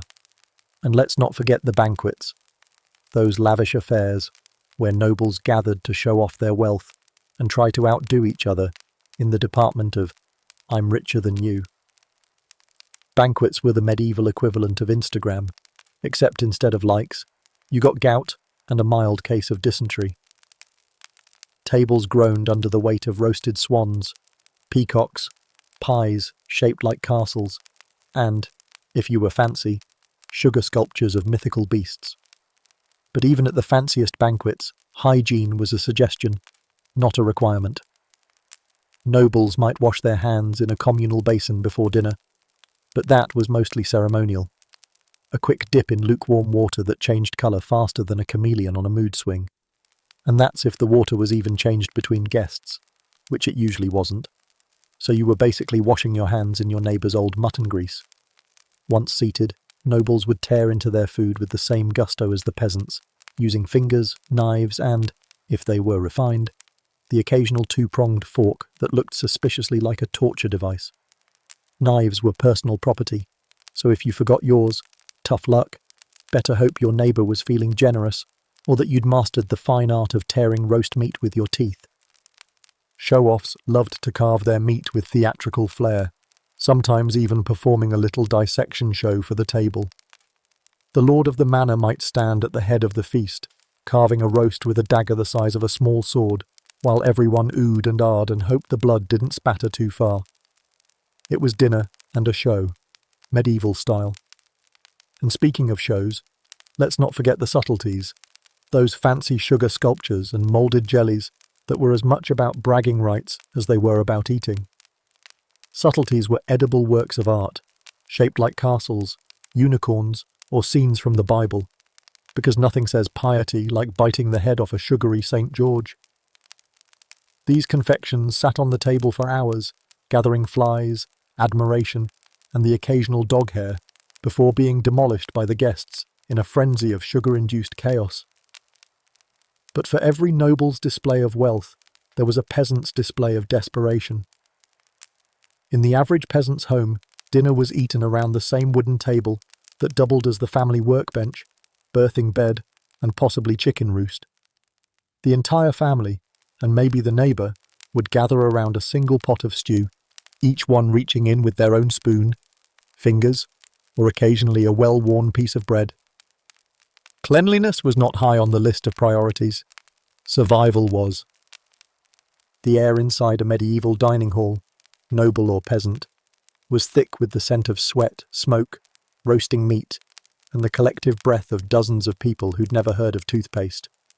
Windows, if they existed, were usually covered with cloth or oiled parchment. Let in the light, keep out the smell. Result? The smell stayed in. And let's not forget the toothpicks, or the lack thereof. After a meal of meat on the bone, bones in the meat, and meat that was a bone, everyone needed a good dental clean. The solution? The tip of your dagger, or maybe a piece of straw, if you were feeling fancy. Nothing like a communal toothpick to bond a family together.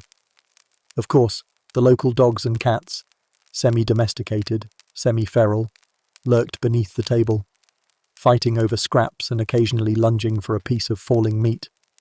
They were the real clean-up crew, whisking away any unfortunate leftovers before they could attract too many flies. And trust me, the flies needed no encouragement.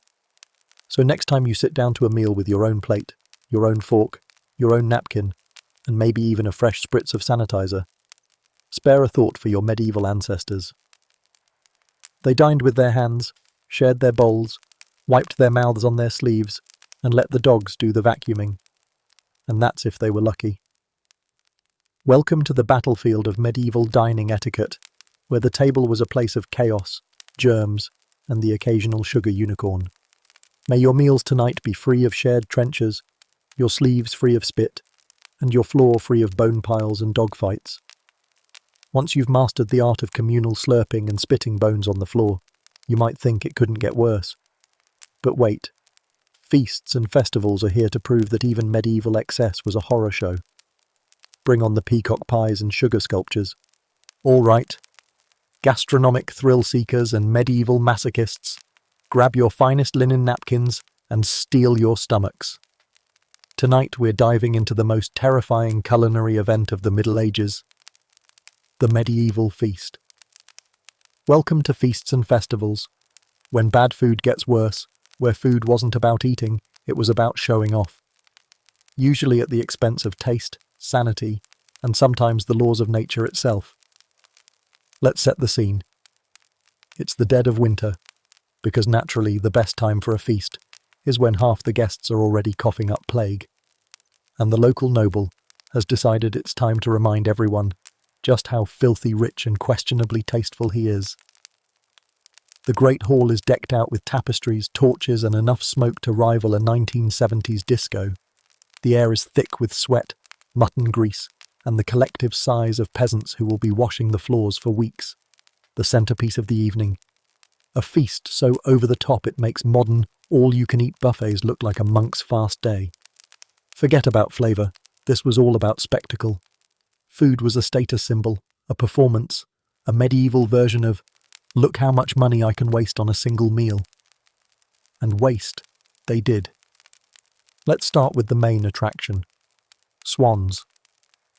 Nothing says I'm richer than you, like a bird that's more at home in a royal moat than on a dinner plate. These feathery aristocrats were often roasted whole, feathers removed, head and neck propped back on in a terrifying poultry taxidermy display. Sometimes they'd be re-feathered. Yes, re-feathered, just to look fancy on the table. Eating a swan wasn't so much about savouring the meat as it was about parading your wealth while ignoring the fact that swan tastes like a soggy leather shoe. And let's not forget the peacock, because if you really wanted to make your dinner guests question your sanity, you'd serve a fully feathered, reassembled peacock, complete with iridescent tail fanned out in a blaze of questionable glory. The head, often reattached with some medieval needlework, stared at the diners like a taxidermied accusation. Flavour? Who cares? The bird was probably half raw on the inside and dry as the Sahara on the outside. But hey, at least it looked impressive before the rats got to it. Moving on to the jellied eels, a dish that sounds suspicious enough on its own. Medieval cooks loved to turn anything into a jelly. Fish, meat, questionable lumps of fat. Eels were a particular favourite, boiled until they gave up all hope, then suspended in a gelatinous mass of confusion that wobbled ominously in the torchlight. Think of it as a medieval aspic, but with more teeth and fewer hygiene standards.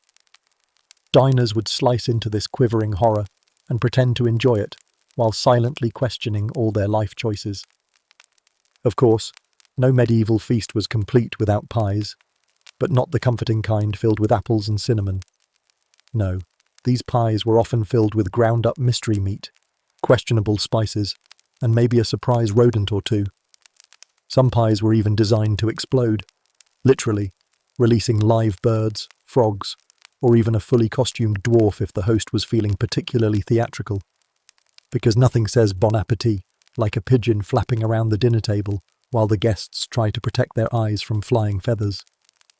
But the culinary horror didn't stop at the main dishes. Let's talk about the sugar sculptures, or subtleties. These were elaborate constructions of sugar paste moulded into castles, mythical creatures, or sometimes entire scenes from the Bible.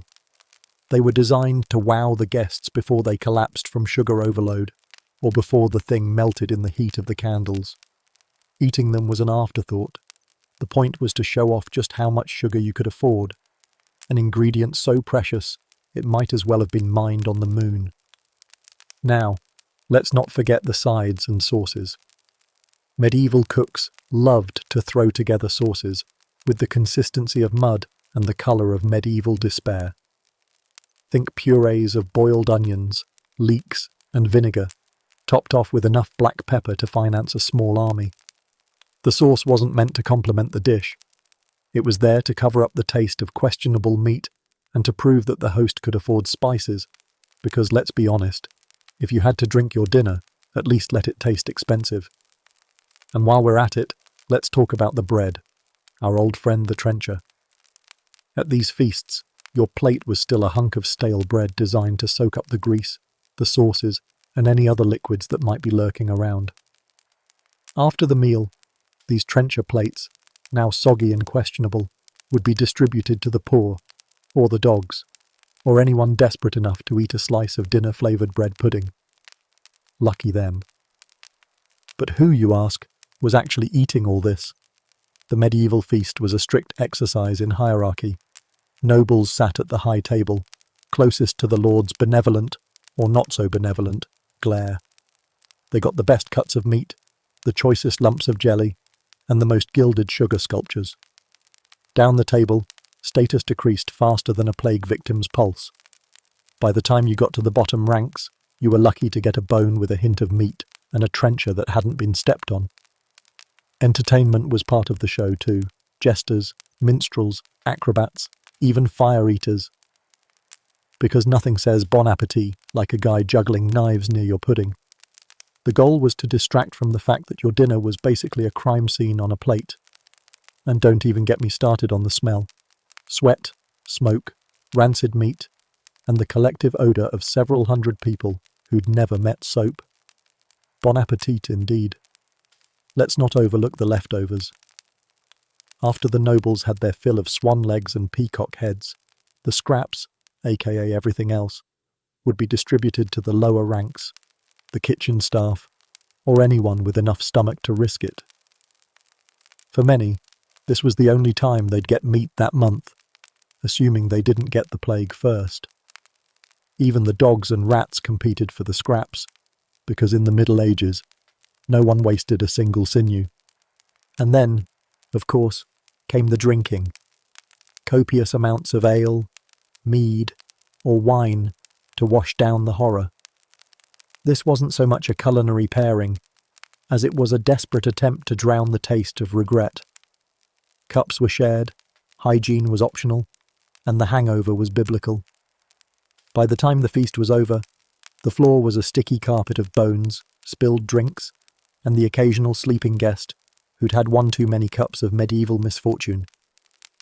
So tonight, as you sit down to your takeout or homemade dinner, marvel at the modern miracle of menus, sanitation, and not having to share your plate with a small rodent.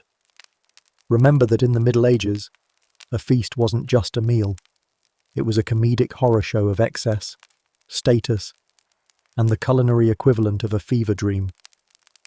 Welcome to the medieval feast, where bad food got worse, where swans met a grisly fate, and where sugar sculptures made you question every life choice. May your meals tonight be flavorful, your bread be fresh, and your eels remain blissfully unjellied. If you thought feasts were lavish, get ready for a grim reality check. Because what you ate, if you got to eat, depended entirely on where you stood in the social food chain. From lords feasting like gods to peasants gnawing on boiled weeds, it's time for the medieval Hunger Games. All right, brave souls and historical taste testers, tighten your belts, or your ragged rope of a belt if you're a peasant. Because tonight, we're diving into the grim buffet of social inequality that was medieval dining. Welcome to Food and Class, the Hunger Games edition, where what you ate, and whether you got to eat at all, depended entirely on which rung of the social ladder you happened to be clinging to, often by your fingernails. Let's start at the very top. Lords and nobles, the medieval 1%ers of the dinner table. These fine folks dined like culinary demigods, surrounded by tapestries, silver goblets, and a small army of servants whose entire job was to refill the wine and keep the rats at bay. For them, food wasn't just about sustenance, it was about showing off. They didn't just eat meat. They paraded it around on platters shaped like castles and dragons, sometimes complete with their original heads, feathers or fur, reassembled for maximum theatrical horror. A lord's table was a carnival of roasted swans, peacocks, boars' heads, and pies so elaborately decorated they looked like medieval wedding cakes, except instead of flowers, they might explode with live birds or belch suspicious steam. Everything was covered in spices worth more than the local church, because nothing said, "I'm richer than you," quite like drowning your mutton in saffron and pepper. Meanwhile, just a few muddy fields away, the peasants were living a different kind of culinary reality show. Their diet was a rotating menu of boiled weeds, gritty bread, and pottage so thin it might have qualified as soup on a generous day. Meat was a rumour, usually reserved for Christmas, if you didn't eat the goose while it was still laying eggs. Most days, the closest a peasant got to meat was licking the empty pot. Picture this.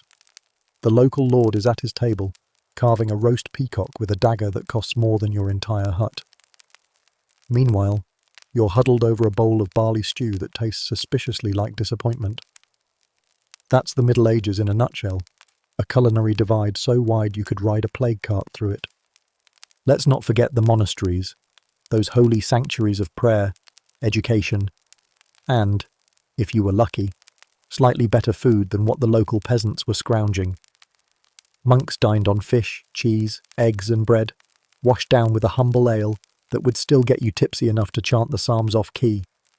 But even in these pious kitchens, rank mattered. The abbot got the good stuff, the senior monks got the second best, and the novices got whatever was left over. Often a generous serving of pottage de disappointment.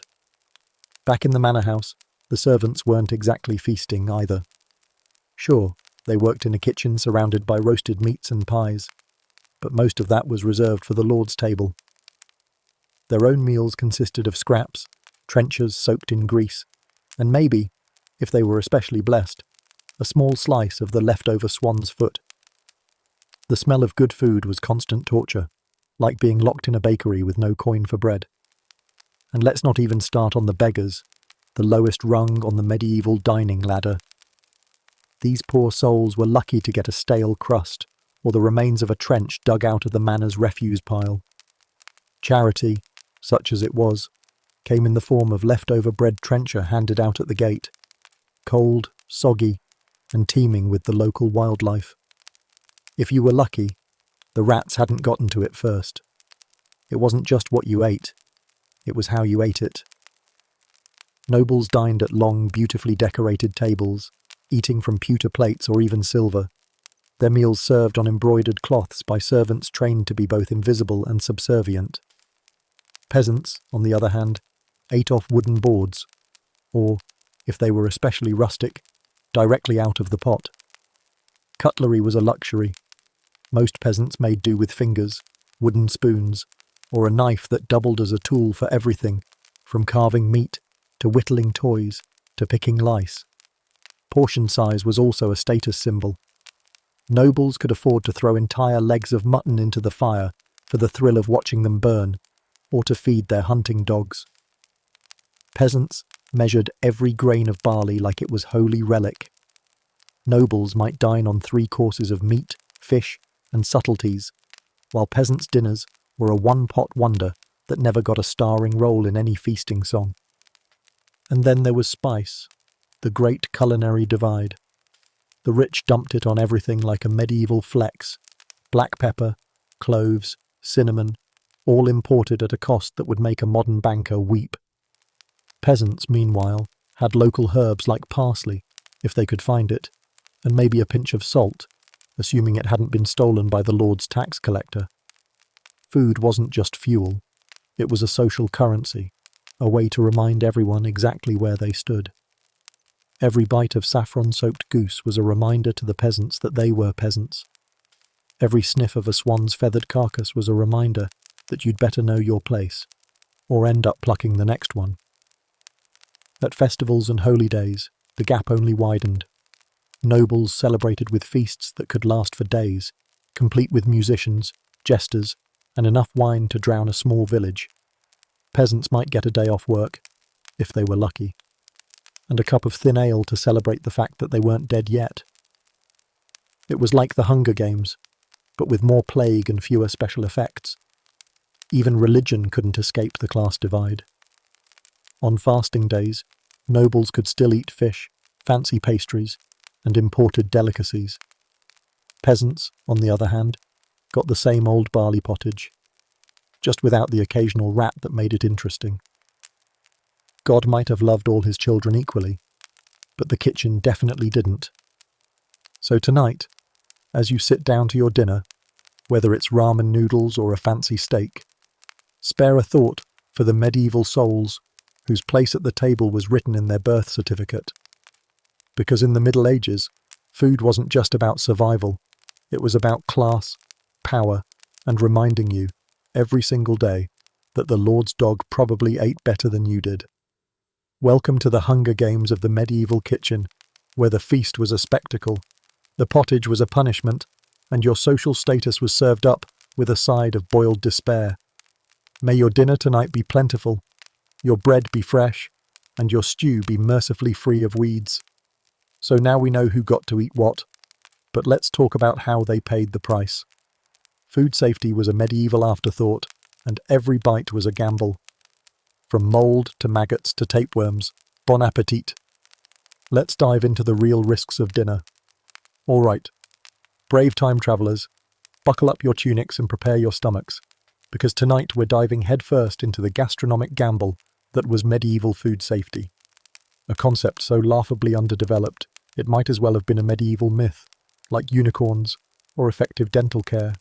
Welcome to illness, poisoning, and the joys of dysentery, where every meal was a game of Russian roulette, only with fewer bullets and more tapeworms. First, let's talk about spoilage, the medieval chef's worst enemy, and also his constant companion.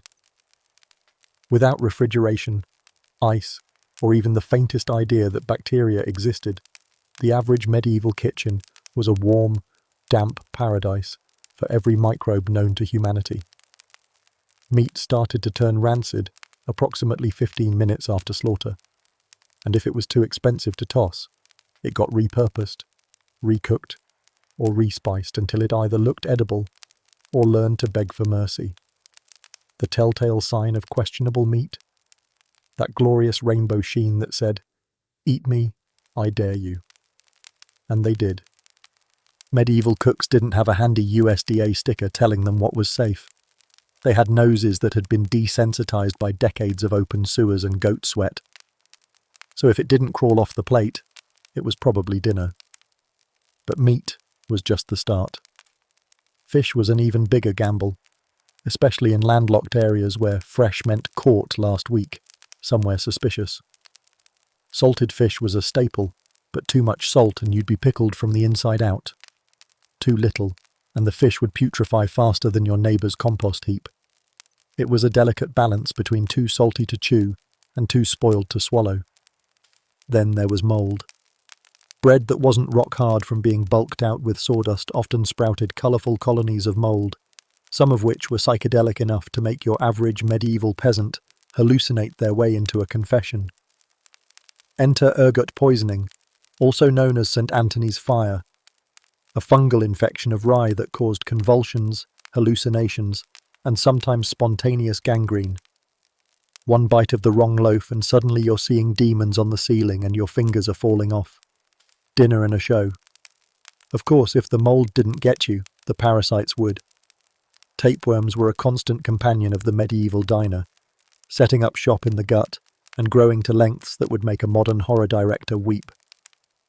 You'd eat a bite of undercooked pork, because no one knew about trichinosis, and suddenly you had a foot-long roommate sharing your dinner. Worms in the belly were so common that they were almost considered a rite of passage. Speaking of which, let's talk about the joys of dysentery, or as it was known in the Middle Ages, oh no, not again. With hygiene levels that made a pigsty look like a spa and water sources that doubled as open sewers, dysentery was less of a disease and more of a daily event. Imagine sitting down to your morning bowl of pottage and knowing that by lunchtime you'd be sprinting to the nearest field with the speed of a panicked goose. And let's not forget scurvy, that delightful condition caused by a lack of vitamin C, which in the Middle Ages was about as common as a sunny day in a plague hospital. Without citrus fruits, or any fruits that didn't crawl off on their own, peasants and even nobles alike would lose their teeth, bleed from the gums, and generally look like they'd walked out of a horror story. Medieval cookbooks didn't include orange slices as a side dish, and even if they had, the fruit would have spoiled halfway across the trade route. If all that wasn't enough, there was always the chance of accidental poisoning, thanks to medieval cooks who might confuse a toxic mushroom for a tasty addition to the pottage.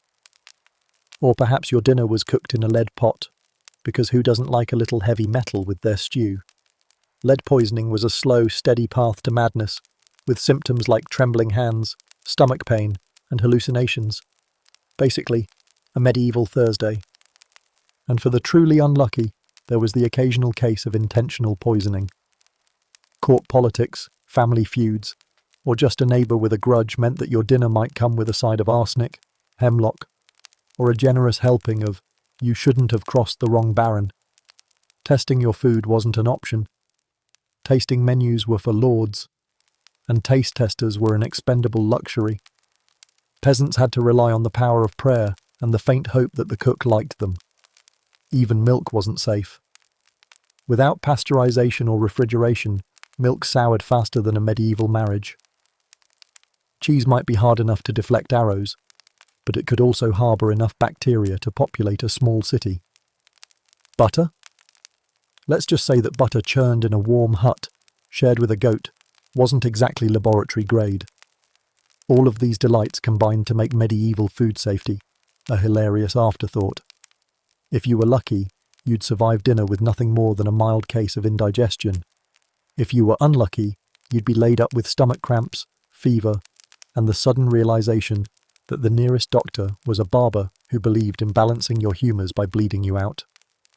And let's not forget that medical theory at the time blamed these illnesses on everything from an imbalance of black bile to a sinful lifestyle.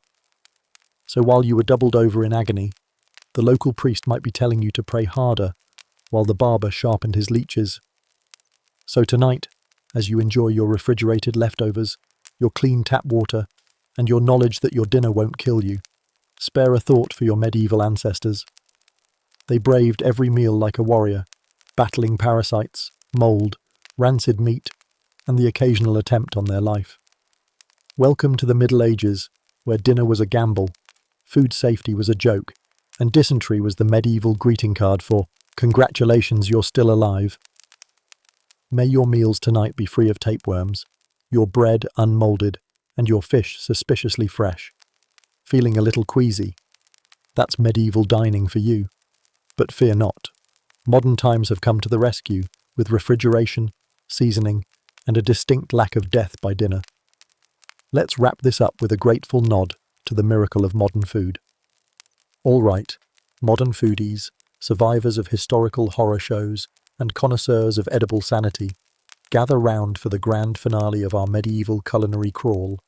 Welcome to modern food, modern gratitude, where we peel back the layers of processed cheese, instant ramen, and drive-through miracles to realize just how unbelievably blessed, no, spoiled, we are compared to our medieval ancestors who considered tapeworms an extra side dish. Let's begin with the obvious. Refrigeration, that miraculous humming box in your kitchen that keeps your food fresh, your milk unchunky, and your meat from mutating into a small, sentient life form. The medieval world had precisely zero of these. Meat went from butchered to biohazard in the time it takes you to find the remote. Fish was salted until it was so stiff you could use it as a club. And cheese, oh the cheese, was less a dairy product and more an advanced civilization of mold and existential dread. Today, you can stroll into a grocery store, grab a pack of shrink-wrapped salmon, and rest assured that no one had to fight off maggots or spend the night hoping the local dog didn't steal it. Refrigeration means your meat doesn't have a suspicious rainbow sheen, and your butter is, get this, just butter. Not a lab experiment waiting to happen. And let's talk about seasoning. The modern spice rack is a glorious Technicolor dreamscape. Salt, pepper, cumin, paprika, oregano, chili powder. Spices you can pronounce and afford without selling a kidney. Medieval peasants had salt if they were lucky, and maybe a few herbs they mistook for weeds. Meanwhile, the nobles hoarded spices like they were rare Pokemon. A pinch of pepper could cost a month's wages, and saffron was medieval gold dust.